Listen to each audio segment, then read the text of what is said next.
জিম্বাবুয়ের কাছে প্রথম ম্যাচে পর্যদস্ত হওয়ার পর আজকে সেকেন্ড টি-20 ম্যাচে সেই জিম্বাবুয়েকে সেই হারারে স্পোর্টস ক্লাবে সেই পিচেই 100 রানে হারিয়ে দুরন্ত জয় তুলে নিল টিম ইন্ডিয়া। তো কালকে শুভমান গিল টস জিতে বোলিং করার সিদ্ধান্ত নিয়েছিল এবং আজকে শুভমান গিল টস জেতে এবং তিনি ব্যাটিং করার সিদ্ধান্ত নেয়। তো পিচ কালকের পিচেই খেলা হওয়ার কথা ছিল এবং টিমে একটি চেঞ্জ করা হয়েছিল, সেটা হচ্ছে খলিল আহমেদকে বসিয়ে তার জায়গাতে সাই সুদর্শনকে ডেবিউ করানো হয়েছিল টি-20 ক্রিকেটে। তো এর থেকে স্পষ্টই ছিল যে টিম ইন্ডিয়া 4 বোলারে খেলছে প্রপার, ওয়াশিংটন সুন্দর, আবেশ খান, মুকেশ কুমার এবং রবি বিষ্ণুই। তার মানে এটা স্পষ্টই ছিল যে অভিষেক শর্মা এবং রিয়ান পরাগ এই দুজনকে মিলিয়েই কিন্তু যে ফিফথ বোলিং অপশনটাকে ফুলফিল করা হবে। তো অবশ্যই একটি সঠিক সিদ্ধান্ত বা একটা অ্যাগ্রেসিভ মাইন্ডসেটে পরিচয় দিয়েছে ম্যানেজমেন্ট এবং ক্যাপ্টেন। কারণ এই যে অলরাউন্ডার সমস্যা, সেই সমস্যাটা কিন্তু ইন্ডিয়ান ক্রিকেটে রয়েছেই।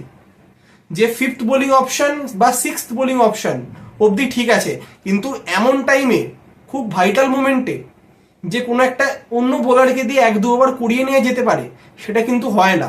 যেটা মহেন্দ্র সিং ধোনির ক্যাপ্টেনশিপে হতো, রায়না বলুন, যুবরাজ বলুন, সচিন বলুন, সেয়াগ বলুন, যে কোনো কাউকে দিয়ে কিন্তু ইজিলি 1-2 ওভার কুড়িয়ে নেওয়া যেত। সেটা কিন্তু তারপর থেকে আর ইন্ডিয়ান ক্রিকেটে সেরকমভাবে দেখা যায়নি। তো আজকে অবশ্যই খুব ভালো সিদ্ধান্ত ছিল। তো প্রথমে ব্যাট করতে নেমেছিল শুভমান গিল এবং অভিষেক শর্মা। তো আজকের দিন ছিল অভিষেক শর্মার। তো কালকেই তিনি ডেবিউতে 0 করেছিল, তো তাকে নিয়ে অনেক ক্রিটিসিজম হয়েছিল।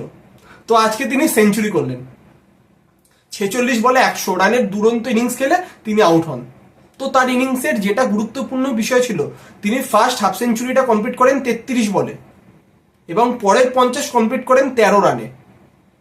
মানে কিভাবে ইনিংসকে অ্যাক্সিলারেট করতে হয় সেটা তিনি দেখিয়েছেন এবং প্রথমেই শুভমান গিল 2 রানে আউট হয়ে যায়।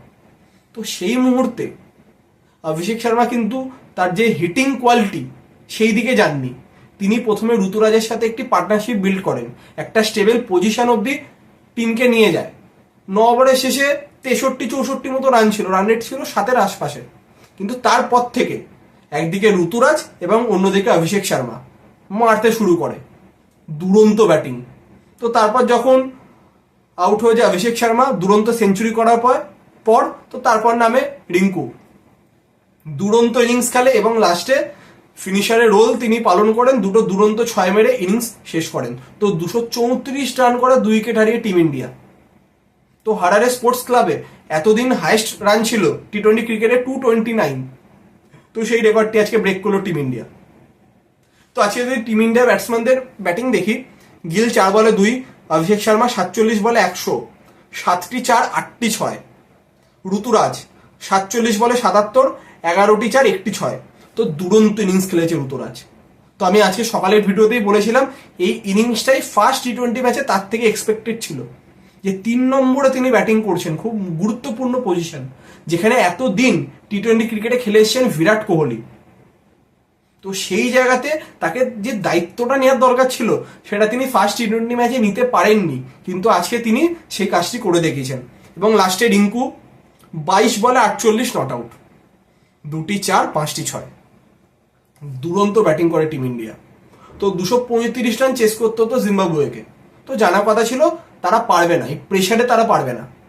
তো তারা নেমে 134 রানে অল আউট হয়ে যায়। তো 100 রানে দুরন্ত জয় তুলে নেয় টিম ইন্ডিয়া। আমরা যদি জিম্বাবুয়ের ব্যাটসম্যানদের কিছু কন্ট্রিবিউশন দেখি, তাদের হয়ে যে ওপেনার মাদেভেরে তিনি 43 রান করেন। তো বেনিট তিনি 9 বলে 26 রানের দুরন্ত ইনিংস খেলছিলেন, তো তাকে মুকেশ কুমার ফাইনালে আউট করেছিল। তো আজকে ক্যাপ্টেন রাজা কেউই সেরকম রান করতে পারেনি।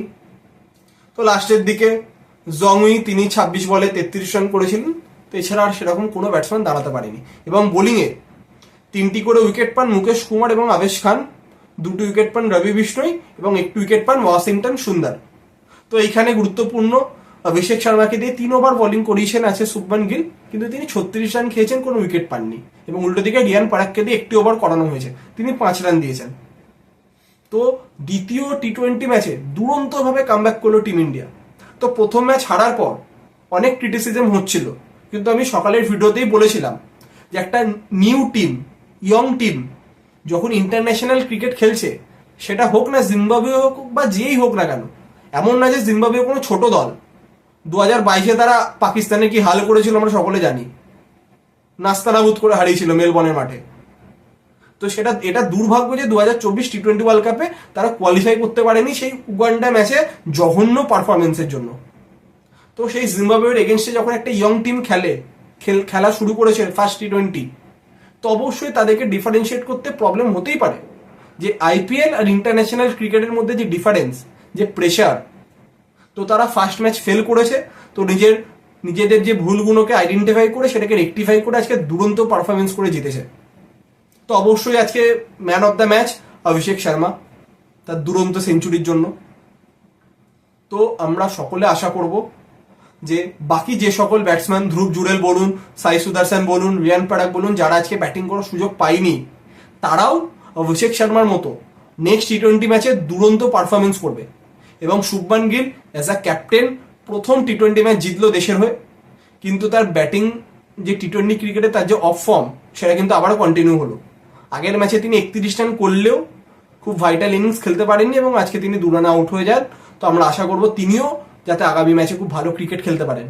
কারণ হচ্ছে দলে বিরাট রোহিত নেই, তো সেই জায়গাটা ফুলফিল করার জন্য কিন্তু অনেক কন্টেন্ডার রয়েছে। তো প্রত্যেককে ভালো পারফরমেন্স করতে হবে, নইলে কিন্তু তারা এই রেস থেকে আউট হয়ে যাবে। তো আমরা আশা করব থার্ড টি-20 ম্যাচেও টিম ইন্ডিয়া এরকম ভাবেই দুরন্ত পারফরমেন্স করবে এবং জিম্বাবুয়েকে থার্ড টি-20 ম্যাচেও হারিয়ে এই সিরিজে 2-1 এগিয়ে যাবে।